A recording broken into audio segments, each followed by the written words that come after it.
This is the Stephen A. Smith Show podcast. I'm Stephen A. What's going on, everybody? Happy Monday. It is the 4th day of June 2018. Dan Graca, Ryan Hollins sitting in for Stephen A. here on ESPN Radio. Phone number is 888-SAY-ESPN, 888-729-3776 if you want to be part of the program. Ryan, what's going on, my friend? How are you? Oh, what's up, brother? Man, it's a wonderful day in sports. There's a lot to get to. There's a lot to get to, my man. It's a wonderful day in sports, unless you're the Cleveland Cavaliers this morning, who, I don't know if they were able to get up and get out of bed today, but if they did, I'm sure that they're still feeling the after effects of that second half blitz that Golden State put on them last night. I know you got to win 4, Ryan. I know Golden State is only halfway home, and I know the series is going back to Cleveland, but right now you cannot be very optimistic if you are an enthusiast of the Cleveland Cavaliers. So LeBron hasn't been down 0-2 before? You haven't seen the same dance? Well, we've seen the same dance, but I think there were different partners on the dance floor, if you know what I mean. He hasn't been down 3-1? He has to been. The same team. Right. But not this team. Not this team specifically. Not a team that had Kevin Durant on it. Remember, it was the previous version of the Warriors. Did you place LeBron James in the finals? Did you place him here? And I don't want to say early in the season. Did you place him here in the midst of the chaos and say he'd be where he'd be right now? I don't think you could have ruled him out, no. I think there was always a distinct possibility because of who he is, because he's been there 7 years in a row leading up to this season, and the fact that the Eastern Conference is the inferior of the two leagues. No. That's very fair. But that's my honest answer. No. That's a very honest answer. That's fair. But if you watch what he's done this postseason, and as a guy who competed against them, this is the oddest thing that I'm going to say. He's gotten better. And I know he's up against Golden State. I know that he's at an uphill battle. Mm-hmm. But the last game, I feel like they lost the game, not just on the road, but a game of strategy. For the first time, LeBron, who's always 2 and 3 steps ahead, he wasn't ahead of the Golden State game plan. In those first possessions, they blitzed him. They hit him. And I liken it to, if you're going to get in a fight with a bully on the schoolyard, what do? If you're going to have a chance, Dan, what do you do to the bully on the schoolyard? You pop him first. You pop him first. And Golden State popped LeBron first. They trapped him on the pick and rolls. They trapped him on his post-ups. They picked him up full court. Are you kidding me? You pick up LeBron James full court? You saw Draymond picking up a full court. That's essentially disrespectful. That wasn't a game plan that he was ready for. In the start of the third, they settled in. And there's just a lot of elements to the game. I don't know if I want to throw them all out, Dan. You got me fired up, man. We just started the show, Dan. Come on. We just started the show, right? We got 2 hours. We're going to get to them all. And on that note, though, it's time for Straight Talk, brought to you by Straight Talk Wireless. Best phones, best networks, no contracts. And on that note, let's break this thing down. And we're going to get into it because, you threw it out there about whether or not you think this team still has a pulse, whether they have a legit shot and all those things, okay? I'll say this right off the bat. Talk to me. We know that LeBron James is going to bring it every single night. Now, was he as spectacular in Game 2 as he was in Game 1? No. Maybe there's a little bit of fatigue that's setting in. We'll get to that a little bit. Give Golden State credit, too. Give Golden State credit. But the question was never going to be about LeBron. The question was always going to be about the supporting cast. That is what was going to provide Cleveland the best opportunity to win these games. And unfortunately, you can't rely on those other guys to be able to deliver like LeBron James will. No, that's fair. That's very fair. And when I stepped into this series, I want to give you a couple of my keys to the series. Is that fair? Fair. And you can help me assess how they looked. First off, it was pace. Why is pace important for LeBron James? Because he's a guy who has to play now the entire game. And if you play at the correct pace, which they did, fair to say in Game 1, he can play the whole game, and not just play the whole game, he can have success. That means defensively he's resting, guarding a Draymond Green, which is very realistic. And on offense, he's playing at his tempo and picking you apart, okay? That's key. Physicality. You heard Kerr in his presser talk about physicality. You heard Tyronn Lue talk about physicality. The rebounds, the 50-50 battle. Why is that big? Tristan Thompson, Nance, Green, Love. Now you allow LeBron room for error. Now he's got extra possessions. And if you're Golden State, you allow the same for your stars. So those role players allow the stars to be stars. And last game, you think about guys like JaVale McGee, Sean Livingston, right? They allowed Curry to be great. They allowed Durant to be great. You know what's ugly for Durant? Having to guard LeBron James. But he had a chance in that game too, to rest. He did not. Am I correct? He did not have the same pressure. That's why it's ridiculous when people say he's even remotely good as LeBron James, because when he feels pressure, he's not the same player. But he can just beat KD, and he can just run around and be 7 feet and run in transition and dunk and shoot threes. Ooh, that's a bad man right there. Not even close what he's asked to do. Nobody in the sport is asked to do what LeBron James has to do for that basketball team. We haven't seen a player maybe, in generations have to do for their team and at the highest level. What about Michael? Well, but Michael had a better supporting cast than LeBron, and I'm a huge Jordan guy. It's a different era. It's a different era. I can't say that they were better. Maybe I say to that era they were better. Is Scottie Pippen not a Hall of Famer? Scottie Pippen's not better than anybody else LeBron has on this team now? Facts. That's true. That's true. He had, that's true. And for the second three-peat, he also had Dennis Rodman, who is a Hall of Famer. I know he's a little wacky, but you can't dispute what Dennis Rodman did on the court. And believe me, I don't want to get into the Jordan-LeBron thing. I'm just saying what he does for this team is not anywhere to be matched in basketball now. I'll tell you. I'll tell you, Michael Jordan couldn't step in them shoes and do what LeBron's doing. Michael Jordan couldn't do this. You could put Michael Jordan on his team and get to the NBA Finals. And I don't know if you want to dive into that, but I'm just going to make sure we have clarity there, because that's where I stand. Michael could not do that. It's a different era. You agree it's a different era, right? But so then LeBron is the greatest of all time. You didn't compare Michael to Bird and say, well, Bird played then. Bird had some Chucks on and Jordan had on Jordans, okay? He's not as good. You didn't do that.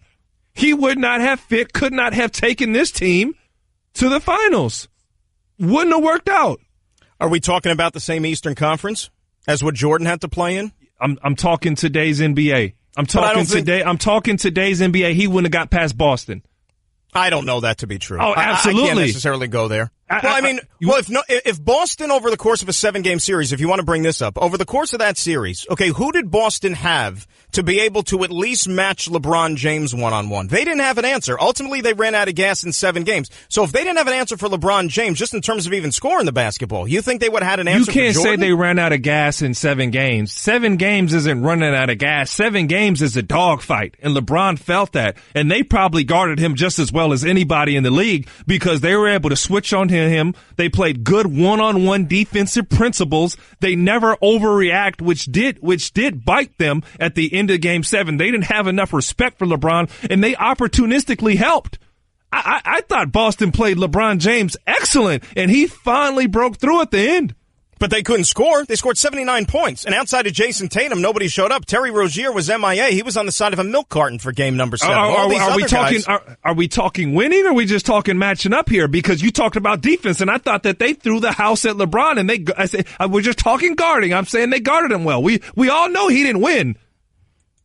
He didn't win the series. He didn't. You're talking about Boston now? Boston didn't win the series ultimately. Boston didn't win the series. I'm just talking about guarding him. They guarded him very well. They didn't have the firepower, which I'm agreeing with. They didn't have the experience. I'm not going to say firepower. They didn't have the experience. And that's why I'm surprised they actually got there. But as far as guarding LeBron James, they're guarding LeBron James better than the Warriors are guarding LeBron James, because they never really had to overreact. And last night, the Warriors had to play a bit of a chess match, and they overreacted, and they just should be glad that none of the Cleveland Cavaliers could hit an open three-pointer. If I'm not mistaken, come with me, Dan. Well, you're right. And I mean, just to put it into perspective, Steph Curry made as many three-pointers as the Cleveland Cavaliers did for their entire team.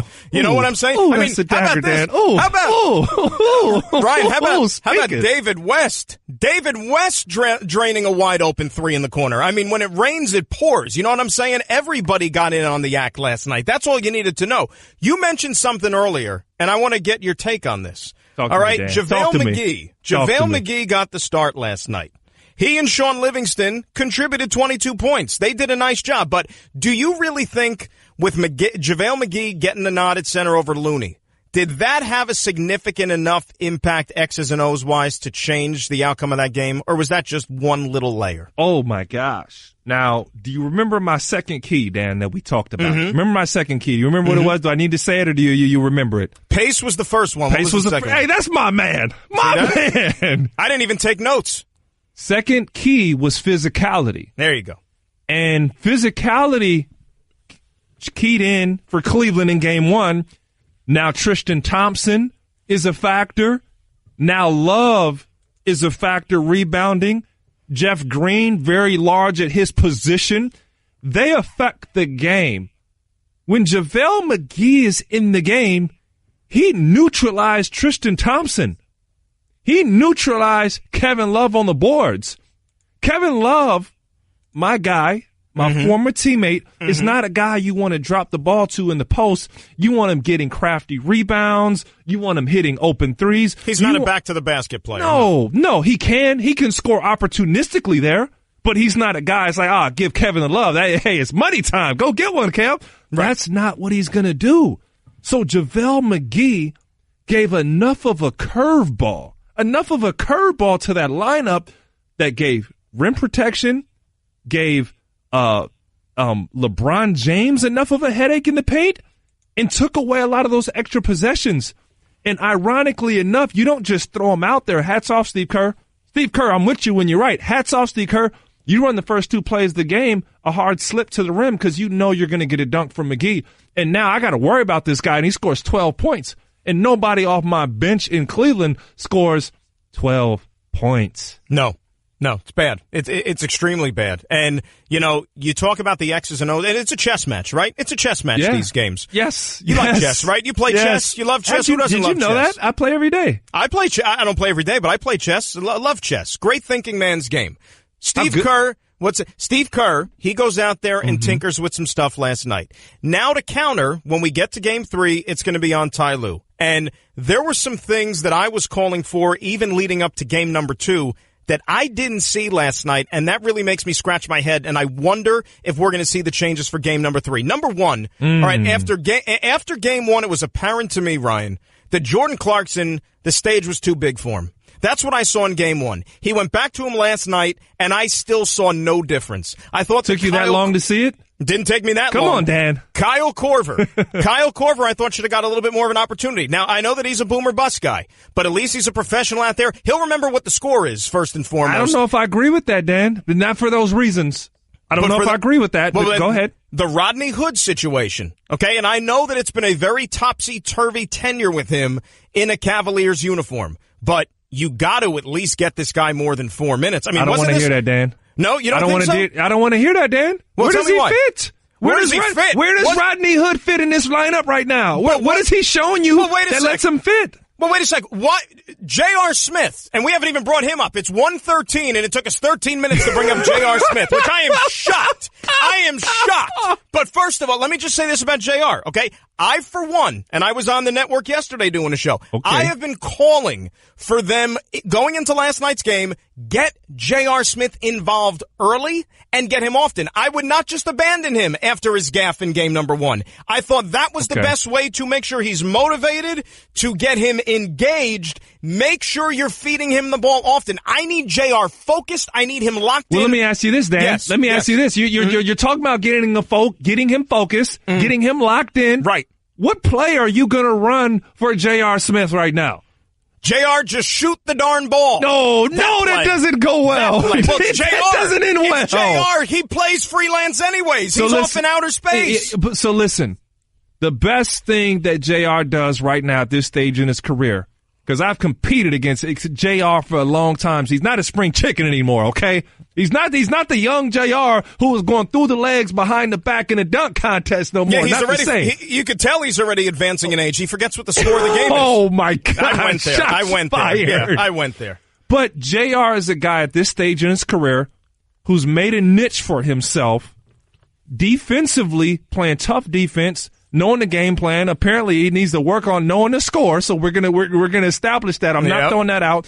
He brought some quality minutes, but he's a guy who's going to thrive off of LeBron right now. He's not a guy who's going to create his own offense, or you might get something crazy, okay? Well, let me tell you about a guy who I believe can insert into the lineup, and it's not Hood, but I have a reason here. Mm-hmm. In the playoffs, everybody has their role in this series, and I'm a guy who came off the bench in a playoff scenario, and I found my role. I found my minutes. So when you bring up a guy like Jordan Clarkson, I believe he has minutes. You want to know where those minutes are? He's right now, tell me if I'm wrong. Tell me if I'm wrong on this. Tell me. Athletically, he's the most equipped to pressure and harass and bother Steph Curry. And Steph Curry just went off. So if you are Jordan Clarkson, I say you are Bruce Bowen. You and Jeff Green are Bruce Bowen. Ooh. You are my counters to KD and Steph. I want you to stand in the corners and shoot open threes. Jordan, I don't want you doing anything special. The moment's too big for you. Shoot an open three, right? Dan, I believe he can do that. So basically, and harass Steph Curry. You're viewing Jordan Clarkson as nothing more than a guy with 6 personal fouls to give. Harass Steph Curry, and Steph Curry just showed you he's that darn good. Yeah, but I also see... Steph Curry just showed you he's that good. Yeah, but nobody could stop Steph Curry. No. Whoa. Did you just watch did you watch what Houston did to him and the way they had success against him? Yeah, but I thought he was hurt. Right. That's the thing with Curry. When he plays bad, he's hurt. It's the knees, it's the ankles, it's the hamstrings. So Dan, there's always excuses for Curry. But the guy's got parking lot range, Ryan. The guy puts it up from anywhere. I mean, you saw last night. It's crazy. Let me give you the keys to success. So when I talked about pace is important to LeBron. Why? For the Warriors. Because it's the only way you can guard him. Great players like that, you make them work on offense, and then when they beat you, you give them a pat on the butt and say, good job. But if you allow a guy like Steph Curry or LeBron James to stroll into games, and Dan, fair to say, I want you to be honest with me. I want you to be honest with the people. I'll be honest with you, yeah. Did Steph Curry cruise in the game too, or was he harassed? Yes or no? I don't think he was in the fast lane, no. He wasn't. And a guy that great, he's going to be great. Game 1, was LeBron harassed? Or did he size up and play guys one-on-one? Was he harassed in Game 1? 51 points worth. Huh? Not as much as you would like, no. Right. So, Dan. But I also think last night, and this is why I said this earlier, that LeBron might be showing some signs of fatigue. Did you see Cleveland as a unit on the defensive side of the floor? Because to me, it looked like a team that at times they weren't very strict with their help. They looked like a team that was either tired, disinterested, or both, or almost resigned to the fact, you know what, we have no shot tonight. Let's just go back to Cleveland and take our chances there. Dan, my brother. Which one was it? Dan, my brother, my kinfolk, my guy. You are talking about pace? You're talking about pace. You're talking about energy. You're talking about effort. You're talking about moving. And it's a chain effect, man. It's a domino effect, my brother. Now, Dan, are we coming full circle now? Are we enriching the listeners? Are they taking something to the barbershop? You know what it is? Here's what it is, Ryan. Let's give the Cliff's Notes version. You ready? And I think that this was apparent.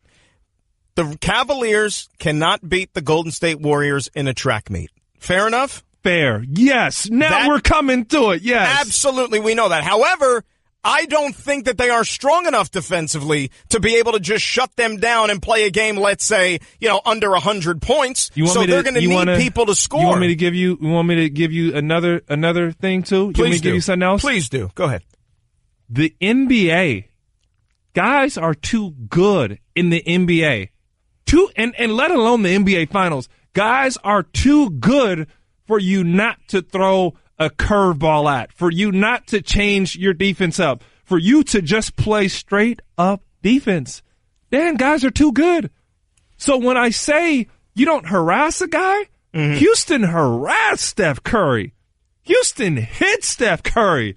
Listen, man, hats off to Chris Paul. He ran his hamstring off.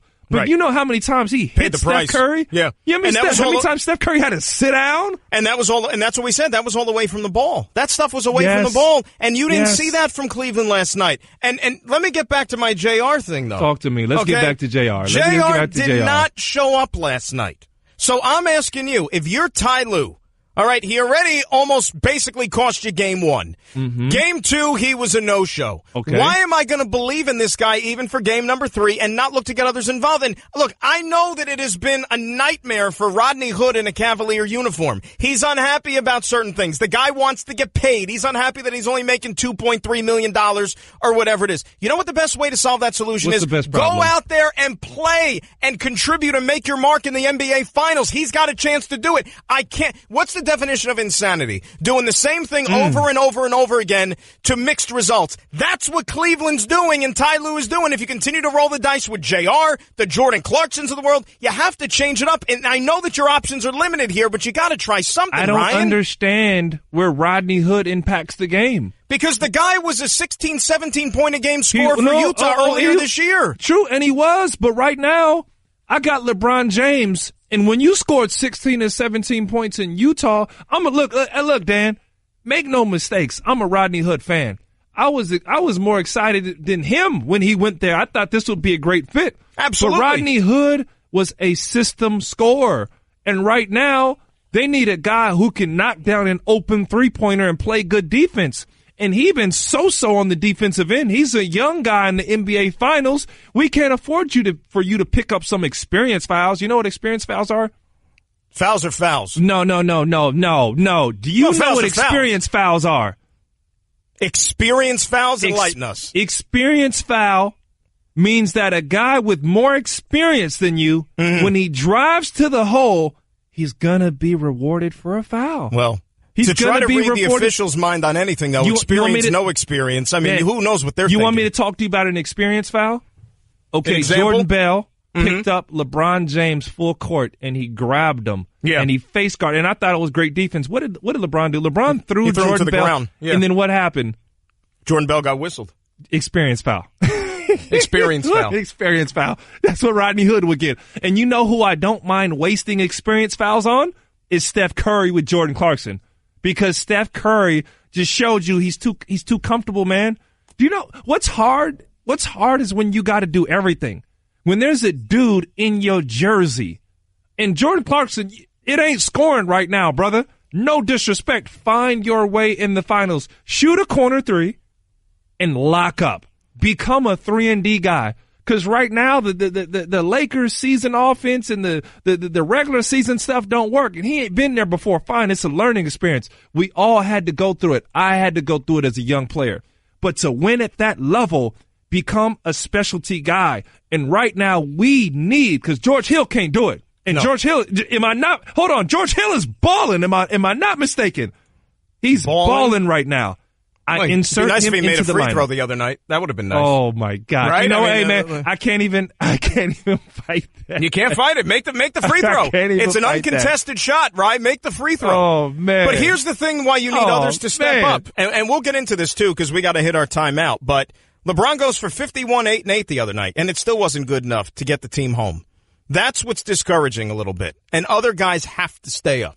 Straight Talk Wireless, nationwide coverage on America's largest and most dependable 4G LTE networks. Let me remind you, though, that to win in basketball, you got to play great coverage, right? And with Straight Talk Wireless, you know you're getting great coverage because they use the exact same 4G LTE towers as the big carriers, but for a lot less. Straight Talk Wireless, only at Walmart. Refer to terms and conditions of service at straighttalk.com. A lot more to say about this. We want to hear from you, too. 888-SAY-ESPN, 888-729-3776. Dan Graca, Ryan Hollins. We're in for Stephen A. It's ESPN Radio. Everyone in the neighborhood knew about Bobby. Bobby, the basketball boy, they called him.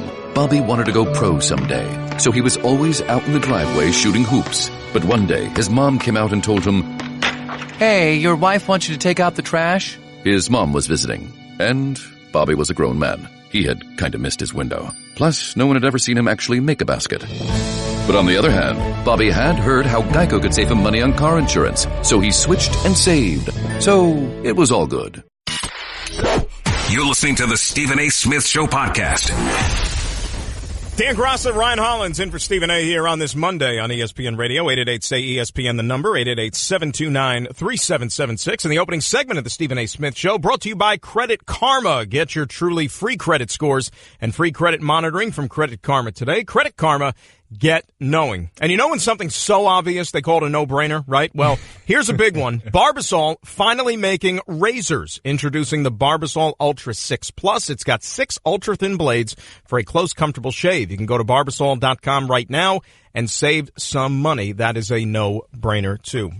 Ryan, when the Golden State Warriors shoot 65% from the floor in the first quarter, 57% for the game, it's tough to match that with the firepower as limited as you have with the Cavaliers. That's the point that we've been discussing here. You're right. You're right. I mean, I can't fight that, but there's a battle before the battle. You got to put out fires before you get there. Klay Thompson's got a bad ankle. He's got a bad will. He looked worse for the wear last night, right? KD's been less than impressive.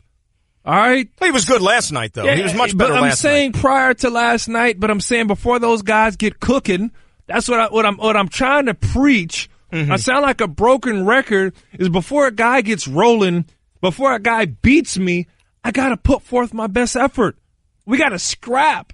Like the Golden State Warriors, like let's just look at it. We all know the Warriors are the favorites. Am I wrong? Oh, that's a strong favorite. Yeah, okay. And if I'm going against a favorite and I'm the guy, the underdog, I should be scrapping, right? I should be making this thing ugly, right? They can't be making it ugly with me. How are they the aggressors? Right. Right?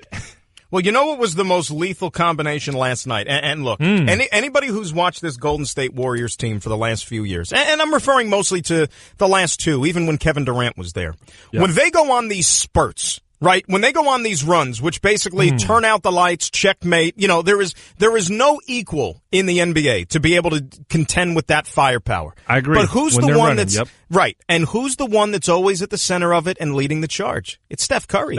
And when he goes off like that, like you saw last night, specifically in the second half of that game, good luck. Turn out the lights. You know, so Kevin Durant is a finals MVP. He's an extremely accomplished player in his own right. Might be one of the best 2-3 players in the NBA. But that team, when they are humming at their most lethal, it is with Steph Curry being Steph Curry. Now, knowing that, right? Knowing Steph Curry's got that ability, right? We've seen it. I mean, you if anybody who's watched the NBA within the last 6 months, you know what Steph Curry's capable of. What's the best thing for a struggling Steph Curry? Would you say, and maybe for us all, when you forget who you are, when you forget what's made you special, we would call those a confidence builder, right? Mm-hmm. Last night, Dan, there was a confidence builder for Steph Curry. As if he needs any. Oh, we all need him. We're all human, but there was a confidence builder. Do you know who that player was? For Steph Curry. There was a confidence builder. There was a big confidence builder for Steph Curry. There was a player on the Cavaliers. I was going to say, it's got to be somebody in the other uniform, which is making his life a heck of a lot easier. That was probably our buddy JR? Wasn't JR. JR's played good defense. I know we want to hop on him. He's been good defensively. He's been good in switches. He's got a level of respect on the floor. That's like putting lipstick on the pig there, Ryan, if we're going to talk about JR's defense. You know what I'm saying? I mean, come on. When you think back to JR the first couple of games, 5 points last night, commits the critical gaffe of game one. We could talk about the defense all you want, but that's not getting it done. I'm sorry. No, that's true, but there's not much more you can turn to. I'm not rolling past that. If there was something else to turn to, okay, if we're benching him for Kyrie or we're pulling somebody else in the lineup, I get you. But there was a confidence builder. There was a guy who anytime, and the game wasn't as out of hand as we make it sound, when the games got close, right, who would Steph Curry call out into certain situations with him and say, hey, come here and build my confidence up so I can feel a little better? You know who the player was? Am I losing you, Dan? I'm with you. Go with me. Not Korver. Kevin Love. Kevin Love. You're right. And this is my guy. This is my UCLA guy. This is my former teammate. This is my guy. And I know he's been better. I know he can be better. I know he will be better. So I'm going to call him out Well, we've seen it. We've seen it. I mean, think about when Cleveland beat them Game 7, what is this, 2 years ago, 2016. Kevin Love got matched up with Steph out on the perimeter. I'll never forget. And Kev did a great job. He stayed in front of him. He never left his feet. Dan. Different story last night. Hey, Dan, great minds think alike, dude. There you go, Great baby. minds think alike. My man. But last night, that wasn't Kevin. And he was a confidence builder for Steph Curry. And you know what we would like to say that you are in the locker room? Oh, he's sweet. We're not worried about him. Oh, we got one there. Oh, he's going to give it up. He's playing for our team. So anytime Steph Curry wanted a confidence builder or the game got close and he needed to make a shot, he just tapped his leg and called Kevin Love into the pick and roll. He just called Kevin Love into the pick and roll. And this is my problem from a strategic standpoint. And Dan is fair. We want to be realistic because I don't like, as a former player, when people aren't fair. I would never ask Kevin Love, and tell me I'm not wrong by this, to be a lockdown defender. No, right? That's not what he's there for. No. I would never ask Steph Curry to be a lockdown defender. But remember this term. Remember, come with me on this. When Steph Curry guards LeBron James, he is a team defender, which means he will force him to his team. He will play the team's game plan and try to withhold or force LeBron into a situation. Last night, Kevin Love, the confidence builder, did not force Steph Curry into any situations for the team.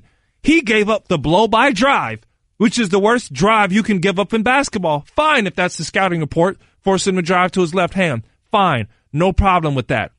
But you want to know one thing I know wasn't in the darn scouting report? It wasn't him getting forced to his left hand and him having wide open three after three after three after three after three. Okay? That wasn't in the scouting report. I will tell you for a fact, as a guy who's been in the locker room, who's played for Ty Lue, who's played with K Love, he was uninterested defensively last night. I don't know if he was hurt. And didn't I say that earlier? I said, and it wasn't just him. There were other guys in that uniform that gave off that same vibe watching them. Same vibe. But okay, when LeBron didn't run back on defense, it's inexcusable. But hot darn, man, the guy made the perfect play after perfect play, and they're clanking his shots. I mean, darn. But and and the other thing we got to get into as well, you want to talk about Curry, you called it team defense. I don't know if it's team defense, but in the third quarter last night, when he undercuts LeBron, basically tackles him like he's trying to stop a tight end going down the field for a touchdown, and LeBron gets tackled, and they don't call a foul, and Ty Lue gets a T on the play. Somebody's got to explain to me what the officials are looking at in that one. Not to say that decided the game, and it wasn't as egregious as maybe what happened at the tail end of game number one, but the officials still, I think, are worth a conversation here as we move forward. We'll also get to some phone calls as well at 888-SAY-ESPN, 888-729-3776. It's Dan Graca and Ryan Hollins in for Stephen A. And let me remind you, when you're hiring, you don't want to waste time sorting through dozens of irrelevant resumes, right? You want an efficient way to get to a short list of qualified candidates. That's why you need Indeed.com. Post a job in minutes, set up screener questions based on your job requirements, then zero in on qualified candidates using an intuitive online dashboard. Discover why 3 million businesses use Indeed for hiring. Post a job today at Indeed.com/hire. Search for greatness. Search Indeed.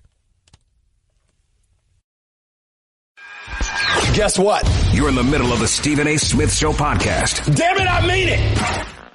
Dan Graca, Ryan Hollins in for Stephen A. here on ESPN Radio, 888-SAY-ESPN, 888-729-3776. You want to tweet at us? I'm at Dan Graca. He is at the Ryan Hollins. There you go. Stephen A. Smith Show, brought to you by Pennzoil Synthetics, taking synthetic motor oil performance to a whole new level. Make the switch to Pennzoil Synthetics today. And also, we are presented by Progressive Home Insurance. Getting a quote is easier than ever. Ryan, you ready to head to the phones, listen to the people? 10-10-84. Let's do it. Freddie, Philadelphia, our leadoff hitter. You're on ESPN Radio. How are you? Good. Listen to the show. I like when you film for Stephen. You're great. And I like what you guys have been saying. All right, let's get to it. Here's the deal. It is amazing to me that the pass that LeBron is getting. Now, hear me out. Nobody has had the power that he has had in the history of the NBA. Let's look back. Dirk, Kobe, Mike, Duncan, Magic, Bird.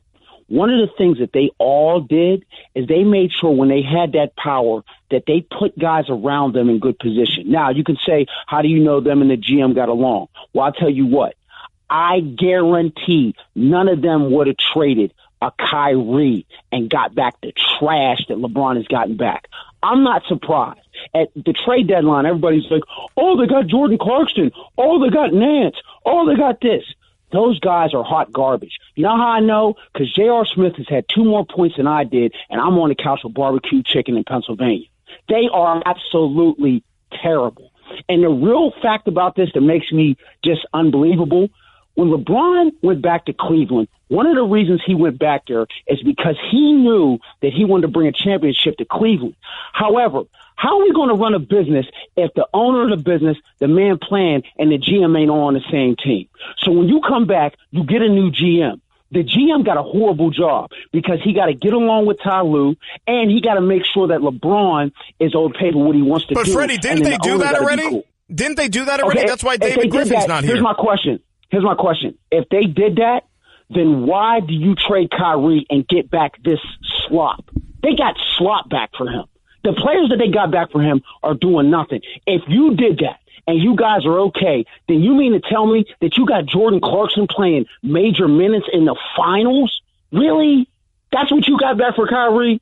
And now we want to sit back and we're supposed to say, LeBron, you got 50. I'm so proud of you. No, LeBron, you got power. Make sure when you trade Kyrie, you and the owner and the GM are all supposed to be sitting at the table saying, okay, we're going to give Kyrie up. Let's make sure that when we get players back, they're going to be people that can play major minutes Freddie, in major situations. Freddie, I hear what you're saying, and I thank you for the phone call. And Ryan, let's remember one thing here. Okay, people are you can't make it out as if, I know that if you want to play the game, 6 degrees of separation, that's one thing. But it's not like they traded Kyrie straight up for Jordan Clarkson, Rodney Hood, Larry Nance. No.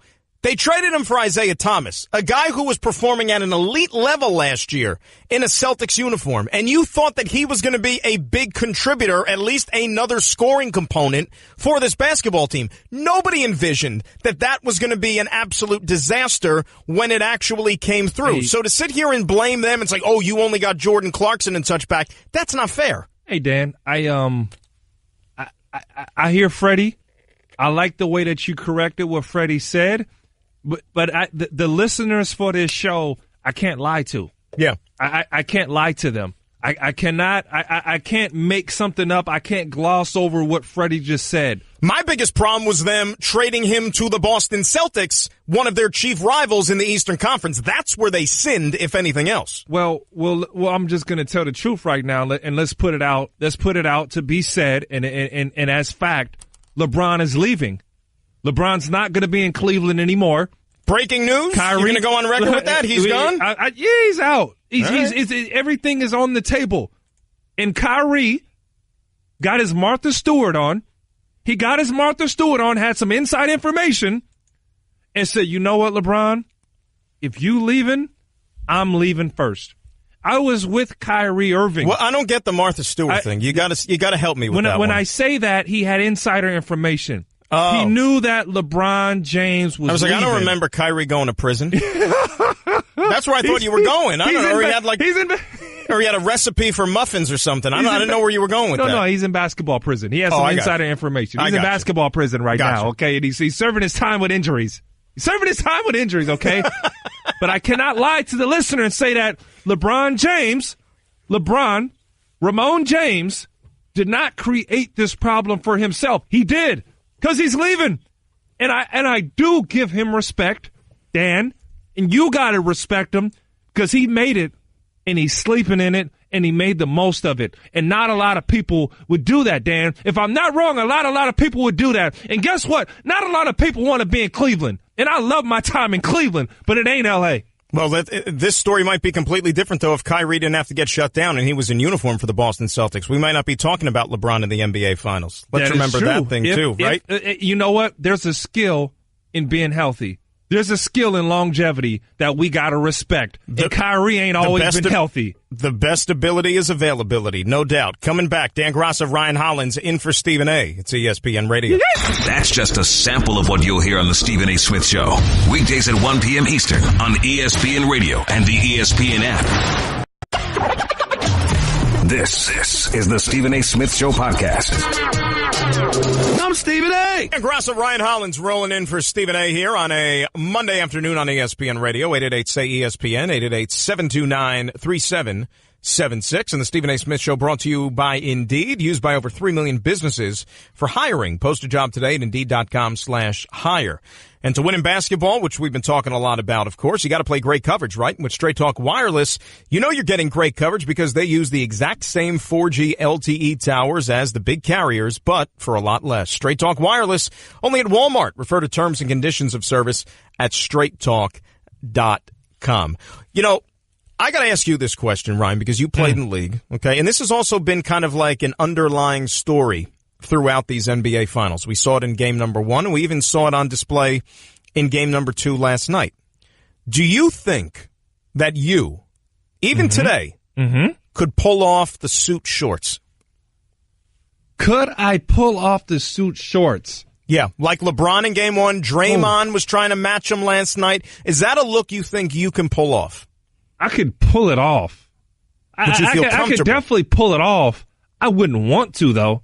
I think it's a mockery to a suit. I mean, LeBron's in between. I spent a lot of money on these suits, right, and committed to wearing them, and now we've taken some losses, and this, like, I want to rip this thing. Like he's cut his shorts off, turned them into shorts. He's wearing a hoodie underneath the suit. Like, I don't even think it's fashion anymore. I think it's just a question of comfort and just saying, you know what, I'm gonna stick to this thing. It must be comfort, or else why else would you wear it, right? They must be comfortable. Oh, and I'm looking at him right now. He legitimately got some scissors and cut the suit. Like, that's something you could do on your own. It's not like you're going to get those custom made. Like, you could just go home, get some scissors, and plow, right? I mean, boom, you got yourself some suit shorts. Yeah, that's what I do with my sweatpants, not a $1,000 suit. Back in the day, you used to do it with jeans, just if they, just tear some stuff up. You could even do it with sweatshirts. People cut the sleeve. We see Belichick do that all the time. Yes. I don't know. On a big stage like this, that's a gamble. You got to be bold. You got to have some money too. You cutting a suit? There you go. Oh, God, I don't have that type of income coming in, man. You don't have LeBron money? You don't have LeBron money coming in? Yeah, that's a different tax bracket, my man. Even with the NBA, even to anybody, that's a different tax bracket. Well, he's going to have a good tax bracket even next year too, because whether he plays in Cleveland, whether he plays someplace else, and you're pretty confident that he is going to go someplace else. Lakers. And continue his career. Well, speaking from an LA guy, but this is factual. There are odds, though. You want some odds? It won't be New York, I'll tell you that much. Well, I mean, there's a lot you could say about that. But there are some odds already as to who's going to win the championship next year. I mean, we still have to go through an entire summer of free agency, draft, player movement, trades, whatever. But they've already listed odds for the NBA championship. Are you kidding me? I'm not kidding. For 2000, I could give you the odds. You want the odds for Let the me give you the odds. We have to give the odds, please. I got everything already. Please. There are teams that haven't been conceived yet. I got odds for. What? But anyway, this is for next year. You ready? Oh my God. Number 1 is the defending champs here, Golden State at 5-4. Then you got Houston at 7-2. Fair. Philly at 7-2. Okay. Once they get through the burner accounts investigation. Boston at 8-1. San Antonio at 15-1. Who knows what the Kawhi situation is going to have in store? That's a big factor. Your guys, the Lakers, at 20-1. Miami at 20-1. Notice what team we haven't read off yet. The team that's in the NBA Finals right now, the team that has LeBron James, the Cavaliers are at 30-1. Are you so kidding if you me? read the tea leaves, Ryan, there's a lot of people that don't think that he's coming back there next year. So the team in the NBA Finals currently is not in the running through Vegas. If that's what you're telling me, through Vegas to not be in the NBA Finals next year. They got him 4th in the East, for crying out loud. 4th, which is what they were this year, too, right? 4th in the East. I'm surprised Boston should be a lot higher. I put Boston in that 2-3 range right now. I agree. I definitely put them there.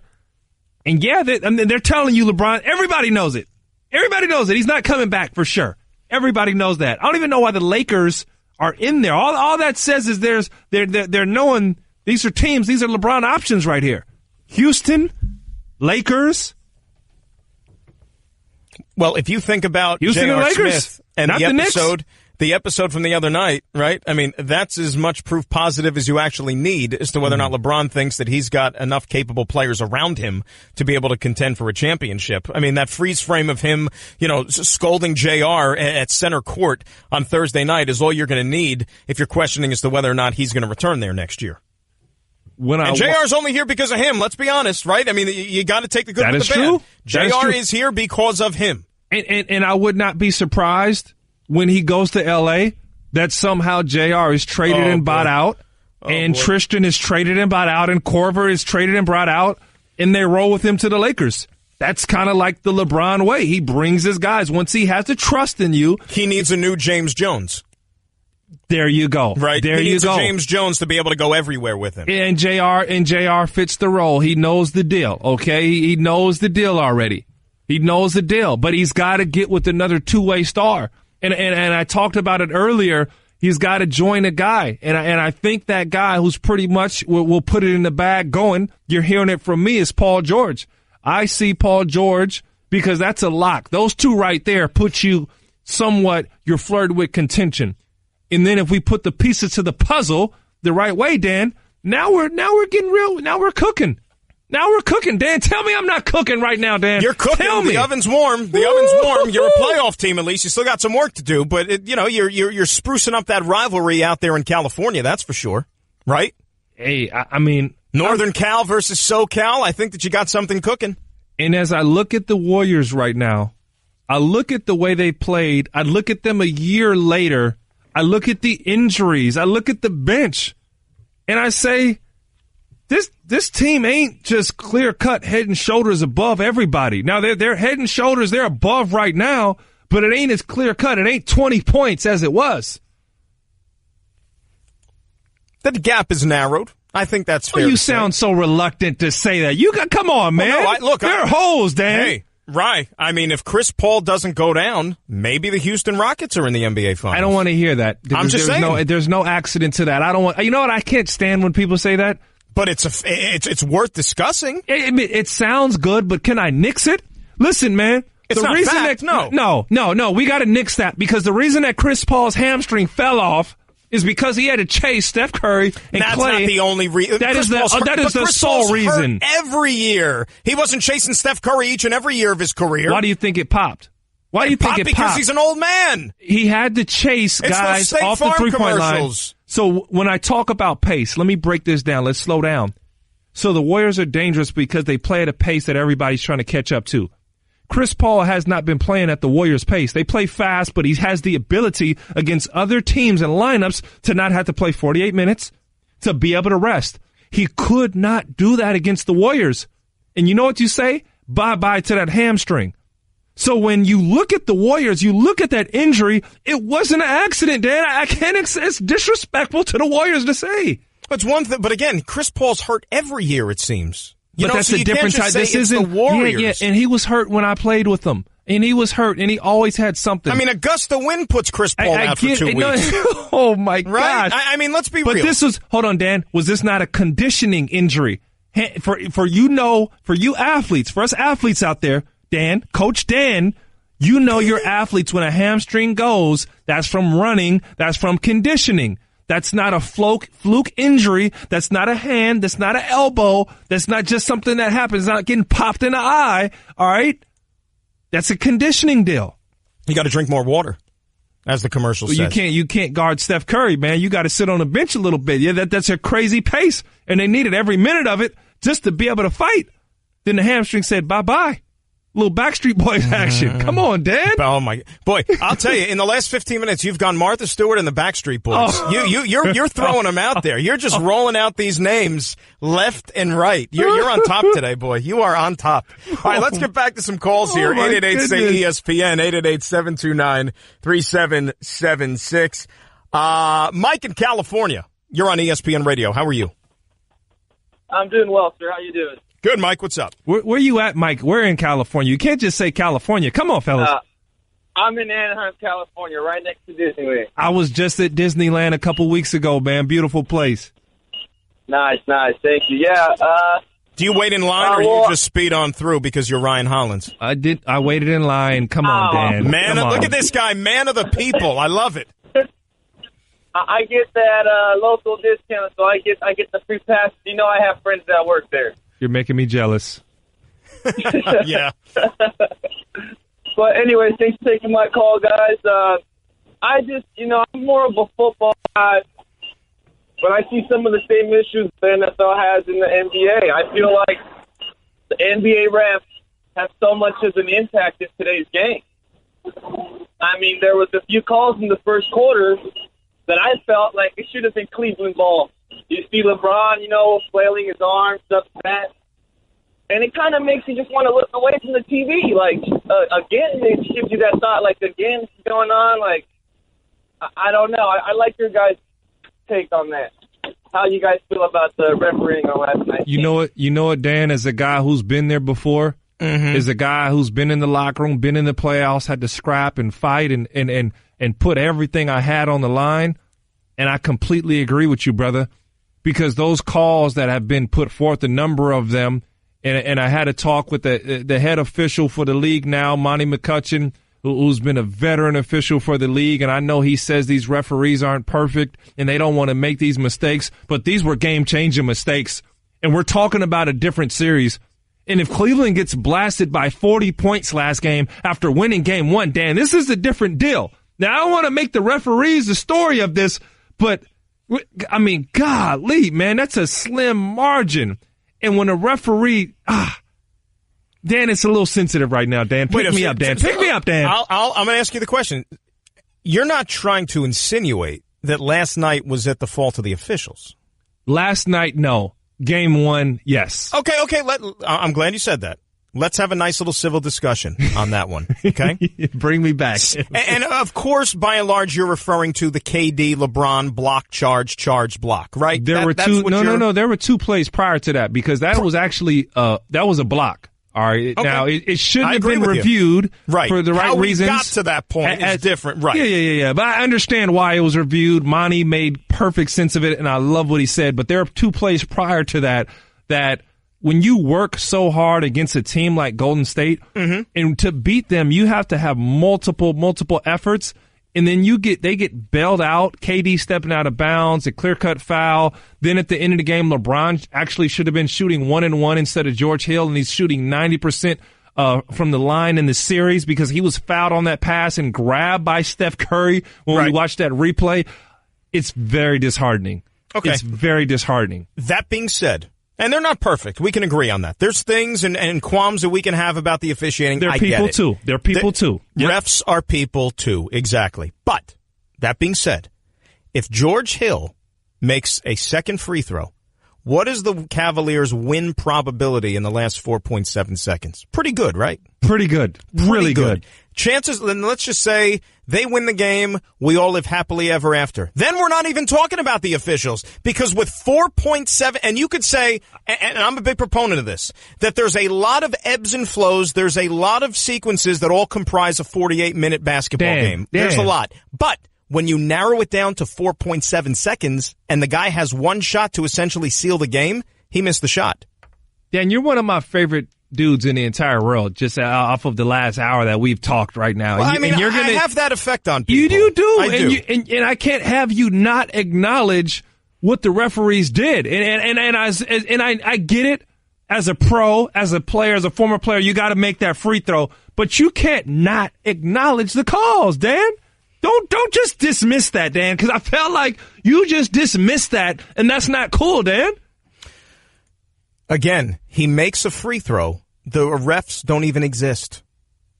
They don't even exist. They don't even factor in if he makes that free throw. Like it's out of our memory. We don't even care. I don't think that. I think you acknowledge it. It's not your story. But if someone's talking to you about it, Dan, you're like, yeah, man, they had some tough beats down the stretch. Yeah, that was a tough one. It got a little questionable. That's what surprised me about the win. Dan, am I wrong? Am I wrong? But we're not. When we emerged from game one, the two things we're talking about. Talk to me. JR. True. And that only result. And I tweeted this out right after it happened too. What'd you tweet? J.R. Smith managed to get George Hill off the hook for missing the free throw. And that at the end of the day should be the biggest takeaway. George Hill missed a shot which would have put the Cavaliers in grand position to steal game number 1. And he missed the shot. He missed it. And we talked earlier about who else got off the hook, right? KD got off the hook. Kevin Love fouled Curry and had the worst foul or play you can make. The worst thing you want to give up is a three-point play. Klay Thompson grabs George Hill, and I thought that George Hill ain't a great finisher at this stage at the rim. You know, it ended up being a good foul, but if he can just contest it, George Hill probably misses the play. LeBron James, let me break down on paper real quick. Mm-hmm. Your best rebounder should be in there in a situation. LeBron James should have been on the line also and probably would have had better communication, and we can take it a step further into the huddle. Mm-hmm. Every time that we come out of a timeout, there's a term we like to use called echoing. And we will echo the game plan, the call, the situation, the timeouts. That's the job of an assistant coach. That's the job of a captain of a team. That's just the job of everybody. That's the job of Kendrick Perkins, darn it. That's Kendrick Perkins' job. Is that why he's there? To echo calls. Yeah. He's a veteran. Kendrick Perkins, you know better. Kendrick, you know better. Because we both had to do that, brother. We both had to do that. Time and possession should have been echoed. Yes, we have a timeout. Yes, make or miss, this is what we're doing. We're going to run this play. We're switching everything on defense. We're doing this. We're doing this. J.R. Smith isn't the only one eligible to call a timeout, my dude. He ain't the only one. Now, it was J.R.'s blunder, huh? Yeah. But the onus is on J.R., though, to know the score. Forget about timeouts. Score and timeout, to me, is two completely different things. That's why people are equating Chris Webber and the national championship game for calling the timeout when he had none to what J.R. did the other night. To me, that is completely apples and oranges. Is he the only one who could have taught a timeout? J.R.? Is he the only one? No, of course not. No. So why didn't nobody else call a timeout? That falls on them because they probably thought that nobody would do something like that. Well, first of all, they had confidence in George Hill to make the free throw. In a perfect world, you're saying, well, my guy's going to make the free throw. We're going to take a 1-point lead, right? I mean, that's what you're hoping. So George Hill becomes perfect. We can blame him, but he becomes perfect. George Hill almost becomes like a martyr in this situation. Oh, my God. Because of JR. I mean, think about it. Because of JR. Right, George Hill's almost a sympathetic figure in all of this stuff now. Is he? Was he somewhere so? Is he somewhere so guilty right now? George Hill that night, dude. George Hill after the game, he slipped out of that locker room like nobody's business. He was on that bus like 5 minutes after the game, showered, changed, eating the post-game spread to go. That's what he was doing. Is he watching a flogging that should have been his? Oh. That is just, make your free throws. Make your free throws. How does his conscience feel when he sees any JR meme right now?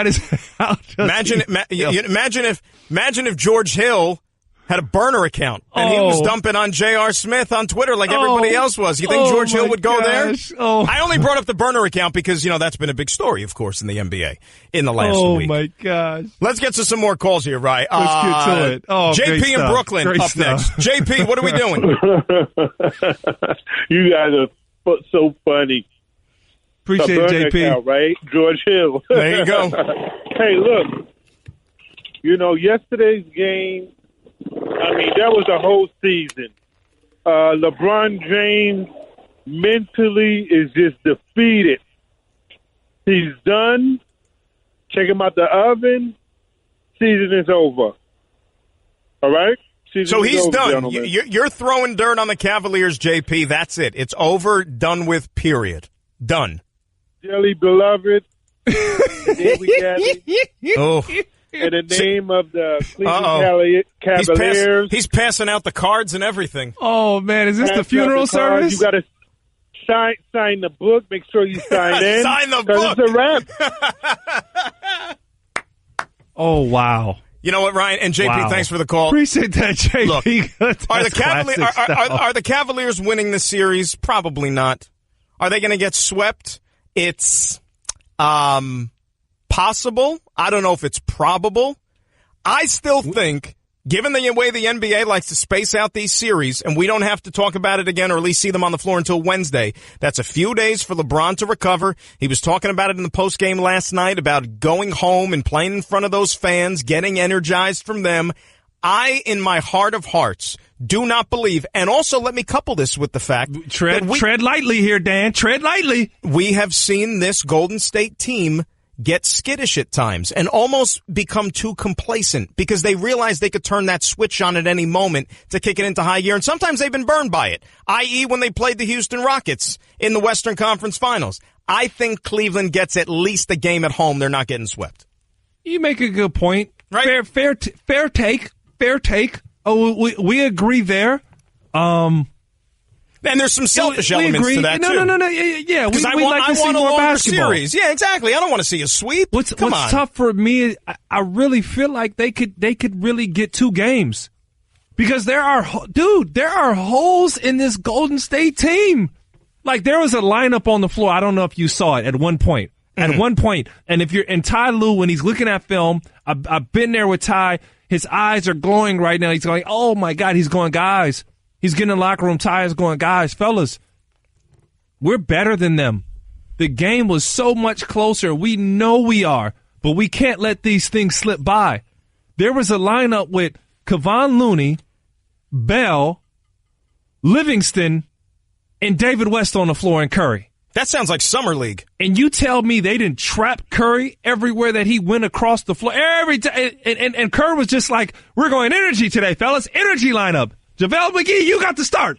Energy. Now we just got to match energy? We got to match energy?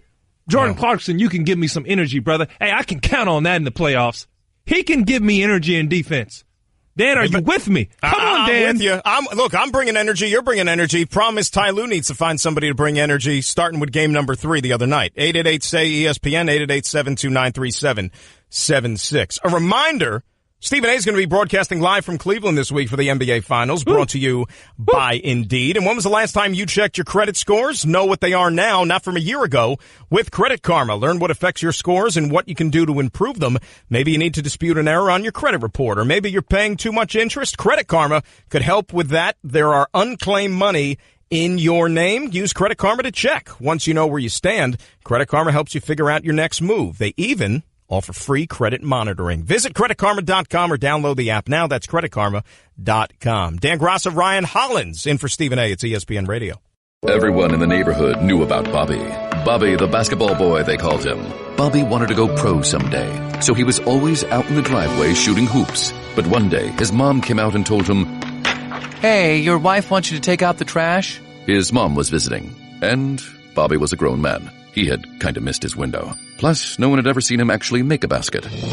But on the other hand, Bobby had heard how Geico could save him money on car insurance, so he switched and saved. So, it was all good. You're listening to the Stephen A. Smith Show podcast. Dan Graca, Ryan Hollins in for Stephen A. here on ESPN Radio. You know when something's so obvious they call it a no-brainer? Well, here's a big one. Barbasol is finally making razors. Introducing the Barbasol Ultra 6 Plus. It's got 6 ultra-thin blades for a close, comfortable shave. You can go to barbasol.com right now. Save some money. That's a no-brainer, too. And ESPN Radio is presented by Progressive Insurance. Protecting your small business is a big deal. Cover what you've worked so hard for. Visit progressivecommercial.com. Ryan, you know sometimes you have these conversations off the air, right? And sometimes they have to bleed into the on-air product. Well, we got to do that right now. Yeah, there's some nonsense that happens off the air that should bleed into the show.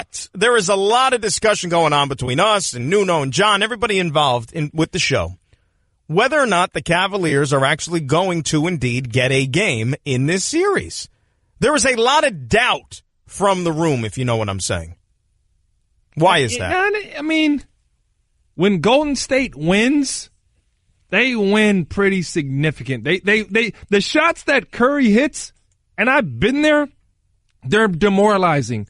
They make you look at your scouting report. They make you look at your teammates, and you throw your hands up and say, I don't know what more to do. He's hitting an impossible shot. That's really he's hitting horrible shot after horrible shot. But they're good shots for him. They're demoralizing. And I get it. But the game was so much closer than it looked. It was so much closer than it looked. Well, and not only that, I mean, think about game 1 to game 2. Now, obviously, the script changed. And who's to say the same thing can't happen between games 2 and game 3? And not to mention the fact there's how many days in between games. It's like a completely different conversation altogether, is it not? Anything can happen. And we talk about how, I would say non-mentally tough. I don't know if that's a word, or I guess the lack of, or the missing mental toughness with the Cavaliers. But I also look at that Warriors team and say, dude, they got some holes there too. They got some holes. That is not the well-oiled machine that we've seen in the past. That is not Matt Barnes on the bench, okay? That's not a healthy Iguodala there. They're a bunch of young guys. We're talking Nick Young. We're talking Bell. We're talking Looney. These are guys finding their ways, fine players, guys who can ball, good legit NBA players, but they hadn't been there before. So when you get to the skinny of the roster, it ain't the same, dude. You can't just wave that out, man. You can't wave that out, Nuno. And have you seen this team play? Have you seen this Warriors team play on the road just in this postseason? They're average. They're 4-4. They're average. So, I mean, if you just want to play the numbers game, which I know that you can't necessarily dictate basketball and sports just about numbers, but if you are just going to apply that, then that tells you Cleveland's getting at least one of the next 2 games in their building. That is true. And by the way, they have the best player on the planet on their team in his building. That has to count for something, does it not? No, that counts for a lot. And I thought that LeBron made the perfect basketball plays, even in that second game. Now, I watched moments where LeBron got frustrated. He didn't get back on defense. He got a little annoyed because he put forth so many efforts to break free. And when he put the ball in his teammates' hands, they didn't convert. I understand the frustration. And then when you get back on the other end of the floor and things are really sweet with Kevin Love, and he's breaking down your defense, and he's reverting back to the old Kevin Love, which was not interested defensively, hit a shot here, hit a shot there, work his way into 20, 20 and 10, because he can do that. He can, if he's on the floor, he's going to get you 20 and 10. But what he did to you defensively, oh, my gosh. He's running from it. I don't know if you want to bring it up. He's running from it because he said something really wild during the break. That's Nuno. That's Nuno. He's running from it, Dan. You just been beating on Nuno like the whole show. No, I don't want to get no idea. No, I don't want to get away from this because I can't believe he said it. He doesn't want to come on air and say it. He's got some type of policy, some exclusive policy, the way he cannot come on air and state what he said. I'll just reiterate and put in it. He basically questioned X's and O's lineup adjustments for Tyronn Lue, countering what Steve Kerr did, trying to maybe minimize the damage inflicted by Kevin Love when he gets caught up on Steph one-on-one. Those are fair questions. Fair questions. No, it's something not. that we brought. Well, why not? No, it's not. Why not? Because that's the most absurd thing ever. You got Kevin Love. Well, you're not going to bench him. It's the most absurd thing ever. Because how lazy he was. You got an excuse for laziness? You're in the NBA Finals, and Nuno's okay with laziness.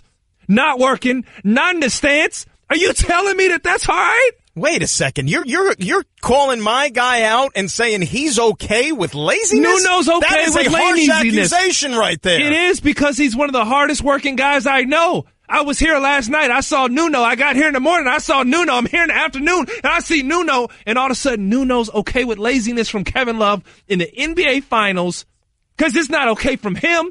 You're not lazy in the NBA Finals, Nuno. He don't even want to acknowledge me right now. But you know what? Kevin Love can be okay with it, and he's on the floor. He's getting a big paycheck. Well, he's getting 100 times Nuno's paycheck, and he can be lazy. That. I don't like to get in anybody's pocket, but are you misinterpreting? That's safe to assume. He's getting 100 times my paycheck. Are you misinterpreting laziness for just lack of ability in a particular area? I call it laziness because you can do one or the other, okay? Steph Curry has another lack of ability, as we talked about earlier, but he plays within a team concept to give away one thing against LeBron, but to say, hey, stand your ground as good as you can. Just stand your ground. Just stand your ground, all right? And it works. It works. I don't want to say it works, but it works just enough Hang tight is what you're saying. Kevin, yes. And we've seen it. We talked about it. We've seen it from him. But this is a different, a lot can happen. Hold on, Dan. Are you okay with laziness too? No, I'm not. Me? Darn it, Nuno. You're talking to the wrong guy. This is show 1 of 4 for me today. Ooh. You're talking about laziness. No. I don't subscribe to that religion. I'm sorry. 4 shows? Oh, my 4 shows. gosh. That's right. 2 radio, 2 TV. Busy guy. Oh, my God.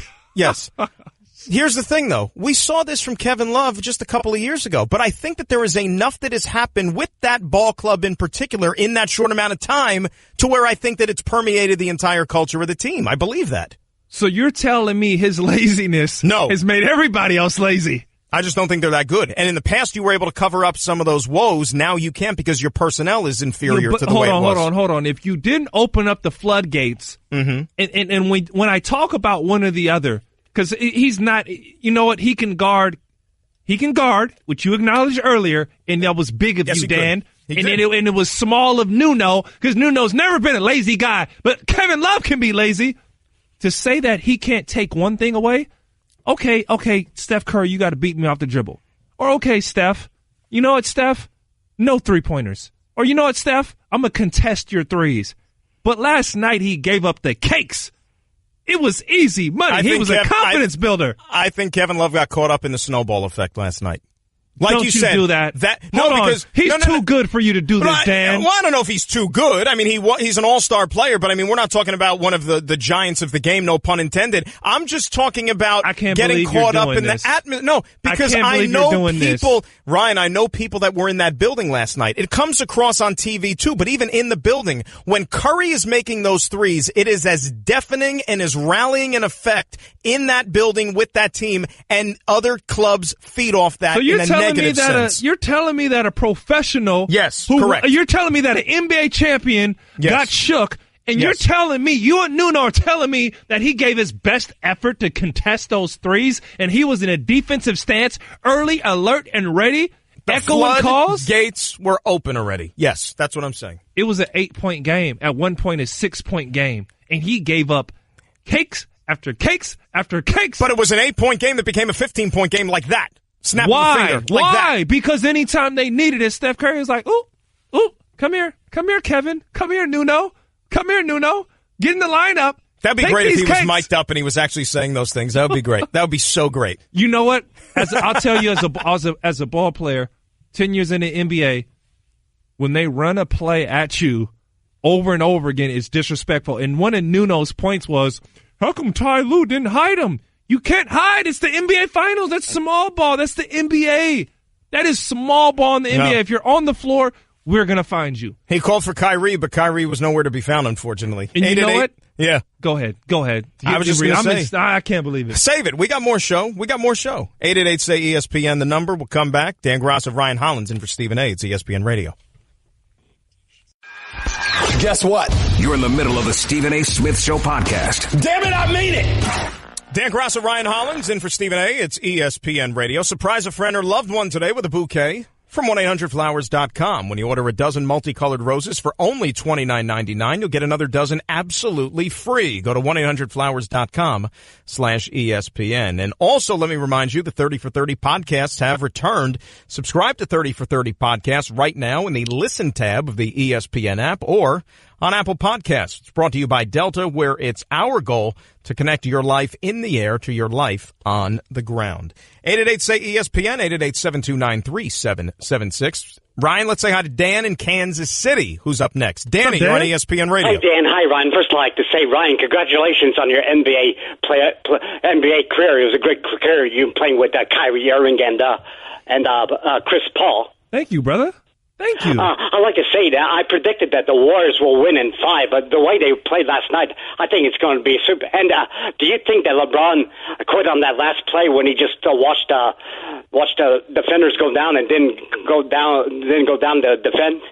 There were a couple plays last night that I think LeBron quit. I think the frustration really set in. There's that Q word again. I mean, I don't think maybe I'll call it frustration because quit can be taken a little hard, okay? Mm-hmm. We can run with quit. I would say frustration royally set in, all right? That's fair, Dan.